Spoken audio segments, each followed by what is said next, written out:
voisins qui sont ici, j'aurais bien cassé les oreilles. Il faut savoir que quand on commence la guitare, surtout quand on a un problème de petit doigt comme moi, et oui, j'ai un petit doigt nain, mesdames et messieurs, il est nain, voilà. Donc je ne sais pas de qui je tiens, ma grand-mère, mon grand-père, mes aïeux. Mais n'empêche que quand on essaye de jouer de la guitare avec un petit doigt, on n'y arrive pas. Bon, il paraît que Django Reinhardt jouait avec 3 doigts. La pieuvre. Donc j'essaie. Et comme j'y suis pas arrivée toute seule, je me suis dit, il faut que je prenne des cours de guitare. Eh oui. Comment on fait? Quand on n'a pas de prof, quand on n'a pas vraiment de contact, même si on a plein d'artistes autour de nous, on ne sait pas qui choisir. Donc qu'est-ce qu'on fait? On se déplace dans les concerts et on cherche. Je vais vous raconter l'histoire du concert Zigan où j'ai rencontré the prof de guitare. J'arrive, je le vois, il joue. Il joue de tout. C'est l'homme orchestre. Attention, je flash, il est méga beau gosse. C'est un super beau gosse. Bon, on ne sait pas pourquoi je l'ai choisi lui, c'est peut-être une coïncidence, mais il s'avère que j'ai rendez-vous chez lui pour un cours de guitare. 8 h du matin, le réveil sonne, je suis comme ça, je suis là, il faut que j'assure. Donc je prends la guitare, voilà, et je passe ma journée. Il faut savoir quand même que quand on commence la guitare, ça fait mal au doigt. J'arrive chez Shadi, j'ai plus de doigts, je ne peux plus jouer. Voilà, ça commence très mal. Mais pour me rattraper, je passe, bien sûr, chez l'arabe du coin. J'achète du coca, de la bière, de l'orangina, du jus d'orange parce que je suis une fille très gentille, qu'il faut qu'il ait une très bonne impression de moi. J'achète des gâteaux, j'achète des éclairs, des millefeuilles, des machins, des trucs, des choix. J'arrive chez lui, je dis j'en ai pris plein parce que je savais pas si t'avais des enfants. Tu vois? Ah, c'est ballot, t'en as pas? Ah ouais, pas d'enfants. Et là, il y a la phrase qui tue. Bah non, pas encore. Pas encore, alors pas encore. Alors comment est-ce qu'on interprète pas encore? Pas encore, j'ai une copine, mais on est sur le point, mais pas encore. Pas encore, j'en ai pas envie, de toute façon, moi je m'en fous, les nanas c'est pas mon truc. Ça me convient toujours pas. Pas encore, parce que j'attends la femme de ma vie, parce que... et puis d'ailleurs, tu vois, voilà, pas encore quoi. Voilà, cette solution m'aurait bien plu, mais malheureusement j'avais un pas encore qui voulait rien dire. Bon, donc je m'assois, je m'installe, et là, je sais pas si les filles, ça vous l'a déjà fait. Et quand vous êtes en face de quelqu'un qui vous impressionne, qui est super beau gosse, avec les cheveux comme ça, avec la barbe comme ça, le truc bien guitare, là, tu vois, là, comme Nico, là, tu vois, le truc, le mec qui en a rien à foutre, tu prends sa claque, et qui est trop cool. Bah là, tu vois, t'es complètement bloqué, quoi. Tu sais pas trop comment il va réagir. Donc, parce qu'en plus, il faut que je vous dise un petit truc. Je vais à un cours de guitare un dimanche, le jour où t'es censé être en jogging, tranquille et tout. Sauf que non! Roxane, elle est super, méga moulante, tu vois, jusque-là, et bonne jusque-là, tu vois, le maquillage et tout, quoi. Elle arrive, elle s'installe, elle fait ah, guitare! Voilà.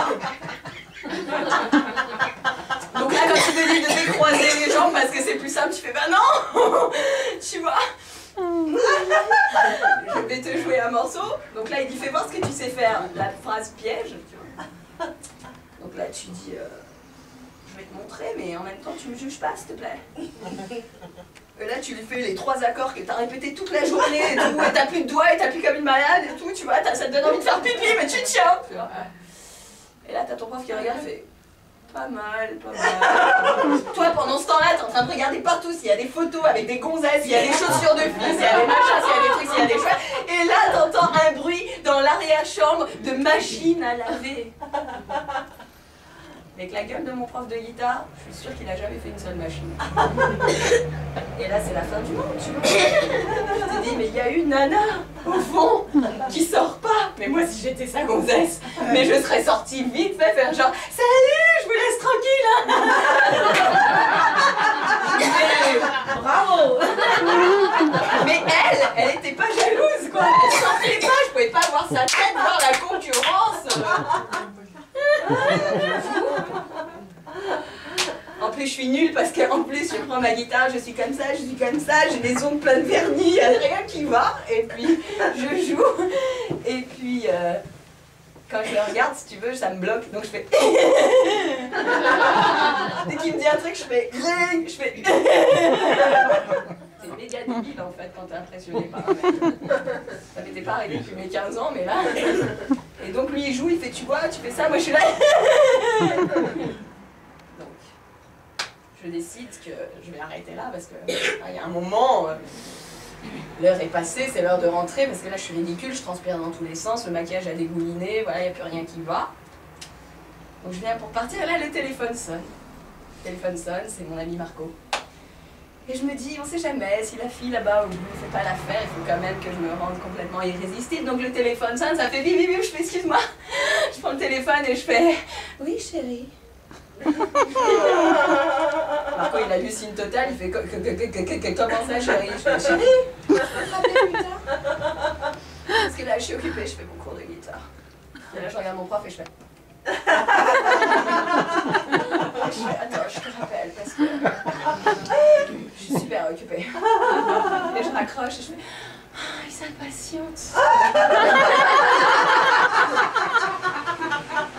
Parce qu'il faut pas croire, je suis pas complètement niaise en fait. J'ai l'air comme ça devant les mecs qui sont super impressionnants avec les cheveux comme ça, la barbe comme ça, et puis la clope et le fondu.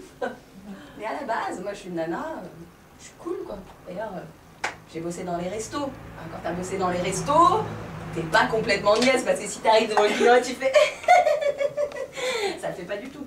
Allez va, ouais, café, machin, truc, bidule, chouette. Il faut savoir que c'est dur pour une Iranienne de travailler dans des restos français. Pourquoi? Parce qu'on a affaire à une population diverse et variée. Et quand on passe dans un restaurant aveyronnais, on a pas mal de bons franchouillards bien à l'ancienne qui viennent manger. Et moi, en l'occurrence, je travaillais dans un restaurant avec une cave. Et oui, cave voûtée, ambiance, tranquille, les bougies. Il y avait des amoureux forcément qui venaient manger. Il faut savoir que la cave voûtée, ce sont des escaliers. Hey, montez, descendez, des fois, quand tu voyais pas quand tu descendais, que tu voyais pas le muret, tu faisais je suis toute légère et tu cognais contre le mur et tu redescendais, c'était l'enfer. Quand tu ressortais, tu puais le graillon, c'était bon toute la soirée, tout le monde pensait que tu avais bossé au McDonald's. C'était top. Mais de temps en temps, il y avait des petites histoires comme ça, sympas. Tu parlais avec des clients, il y en avait qui venaient avec des guitares et tout, et à la fin de soirée, moi j'étais au top, moi, dans les restos, c'était mon truc. Ah, café, machin, lâche-moi du pourboire, ouais, vas-y, lâche-moi encore du pourboire. C'était au top. Et puis arrivaient des cas, des fois, comme le cas de ce super couple, dont je me souviendrai toute ma vie, n'est-ce pas? Donc voilà. Arrive ce couple qui se met juste là en face de moi sur une table avec des bougies éclairées à la chandelle, ils sont amoureux, ils s'aiment, ils sont trop mignons, ils sont installés, ils sont comme ça, ils se regardent dans les yeux comme des merles en frise. Faut savoir que les tables elles sont pas très grandes, donc on peut se tenir la main et puis se faire des bisous, tu vois. En l'occurrence, eux ils étaient un peu comme des petits chiens. Accrochés l'un à l'autre. Et de l'autre côté ça fait. Et de ce côté-là, ça fait... Et de l'autre côté, ça fait... Et ça finissait par... Bien dégueulasse. Il y a des mecs qui s'embrassent bien, mais alors eux, c'était bien dégueulasse. Tu voyais tout le... Et elle sortait, elle était lessivée. Donc, il faut savoir que dans la restauration, on n'a pas de temps. La plupart du temps, quand tu portes des plats, genre les escalopes aveyronnaises qui sortent du four, machin, donc tu te crames, hein, j'ai encore des traces. Donc t'as des serviettes là, des litos, des machins, t'arrives, ça brûle, t'as qu'une idée, c'est de les poser. Mais quand t'as un couple comme ça, qui... Tu vois, t'as du mal à les déranger quand même. Donc t'arrives, messieurs, dames, bonjour, je peux prendre votre commande. Messieurs, dames. Bon, je reviendrai, hein, eh oh! Bon, ils s'en foutent. Faut savoir que là, ils sont amoureux, c'est l'euphorie totale. Ok. Donc tu finis tant bien que mal par prendre la commande. Tu en montes, les plats arrivent, t'es en train de te cramer. Eh oh! T'as rien à faire. S'il vous plaît, je pourrais poser les plats. S'il vous plaît. Bordel de Dieu, je peux poser les plats. Quoi? Je pose les plats, attention c'est très chaud. Et l'autre il se crame direct. Je sais pas pourquoi, tu leur dis, c'est chaud, il faut qu'ils testent. C'est chaud. Ah ouais. Mais comme je suis con, je suis amoureux, j'en peux plus. Je le sens même pas. Demain j'aurai une grosse cloque et ça sera au top. Voilà. Et donc là il mange, etc. Moi je cours dans tous les sens. Le fameux monsieur amoureux vient me voir. Excusez-moi mademoiselle. Oui? Parce que, vous savez, non mais abrège. Oui, mais parce que tu comprends. Mais... c'est-à-dire que c'est l'anniversaire de ma chérie. Ah bon? Sans blague. Et qu'est-ce que je peux faire pour vous? Est-ce que vous auriez des bougies? Rien que ça! Des bougies. C'est-à-dire que dans un restaurant à Véronèse, si tu veux, on fait du profit. Des bougies, tout ça, on n'a rien à foutre. Il faut faire du profit, il faut envoyer, envoyer, envoyer. Donc qu'est-ce que je fais? J'essaie quand même de trouver des bougies. Hein. Je lui dis, mais qu'est-ce que je vais faire? Bah, vous le mettez dans son dessert. Ah, d'accord. J'arrive pour prendre la commande. Et là, t'arrives, tu fais, excusez-moi, excusez-moi. Et ils sont toujours... C'est vraiment ça, quoi. Ils sont vraiment comme des chiens en train de s'emballer et tout. Et là, tu leur dis, excusez-moi, mademoiselle, vous prendrez un petit dessert? Ah non, je suis au régime. Et là, tu regardes le mec, tu fais... Et là, comment je fais, petit bonhomme? Et là, il te regarde et il dit, mettez-nous quand même un brownie. Ah, j'ai pas de brownie, c'est du fondant au chocolat. Ouais, ça ira. Donc tu vas voir ton responsable, tu fais écoute, trouve-moi une bougie, il trouve un truc qui date de 1930, il sait pas où il l'a trouvé, dans une chandelle qui est restée là.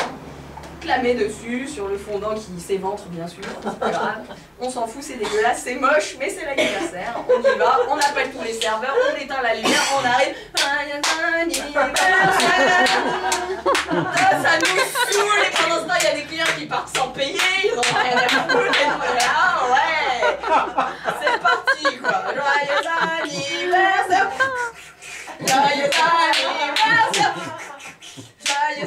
Bon, vous arrêtez de vous emballer, je veux poser le truc et je veux me casser, quoi, s'il vous plaît. Donc je pose le truc, madame, on vous souhaite tout le bonheur du monde, quoi. Vous avez l'air trop heureuse avec votre monsieur qui vous embrasse comme ça, quoi, tu vois.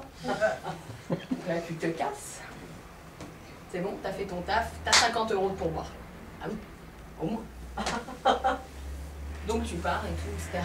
Arrive, mesdemoiselles. Il faut savoir qu'ils sont restés quand même de 8 h du soir à 1 h du matin, quoi. Ils ont mangé un petit gâteau éventré, de salade, à 5 h. 5 h pour manger, quoi. Et je vous assure qu'ils n'ont pas parlé non plus. Donc à un moment, c'était un peu beaucoup. Voilà, on arrive, je pose l'addition, voilà, donc je pose l'addition bien sûr du côté du mec, à l'envers, pour qu'elle ne voit rien, c'est son anniversaire. Alors je sais pas c'est quelle culture qui nous apprend ce genre de truc, il fait « Chérie, je prends le vin !»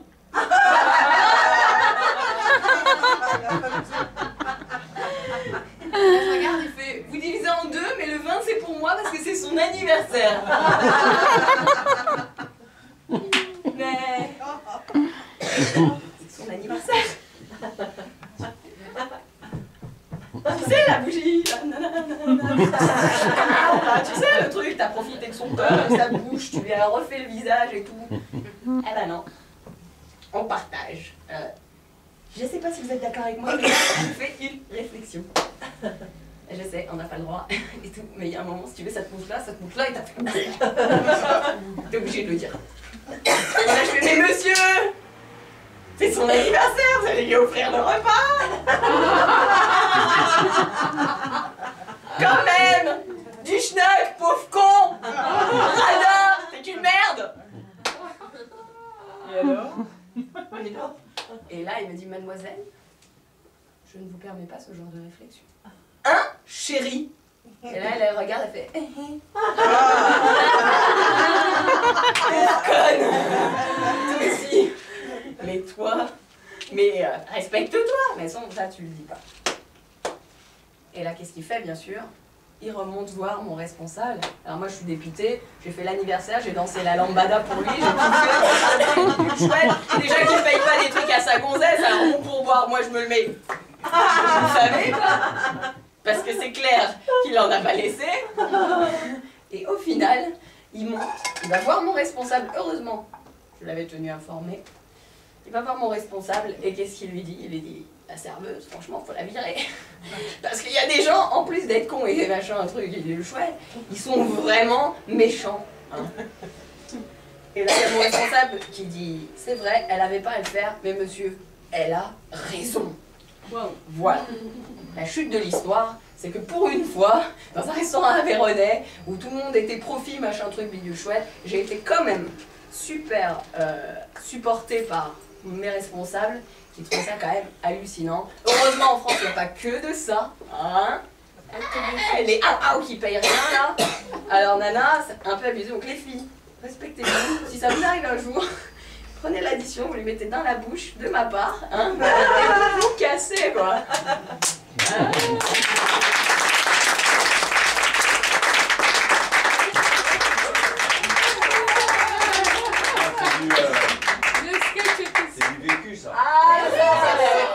C'est ce qu'on appelle, tu sais, chez Jamel Debbouze, on appelle ça du stand-up. C'est ça. Exactement. Ça veut dire que tu as raconté une histoire qui t'est vraiment arrivée. Alors pour info, mon prof de guitare n'a pas de nana. Donc il sait faire la lessive. Alors ça Il sait faire la lessive, c'est ça. J'ai des textos, salut jeune demoiselle, est-ce que ça te dirait de faire un cours avec moi ou juste il sait faire la lessive. Ah oui, parce qu'elle a déduit qu'il y avait une femme dans le fond de l'appartement qui faisait une lessive. Donc on déduit que ce jeune homme, bien prof de sûr, guitare, maintenant c'est trop tard, il ne m'intéresse sait faire la lessive. Mais oui, il y a des hommes qui savent faire les lessives. Mais oui, parce que je suis sans arrivée avec ma mélanger les guitare couleurs et le blanc. et que je suis rentrée, j'étais là, il est trop beau mon prof de guitare. Elle nous a dit ça d'une façon qu'on était croulés.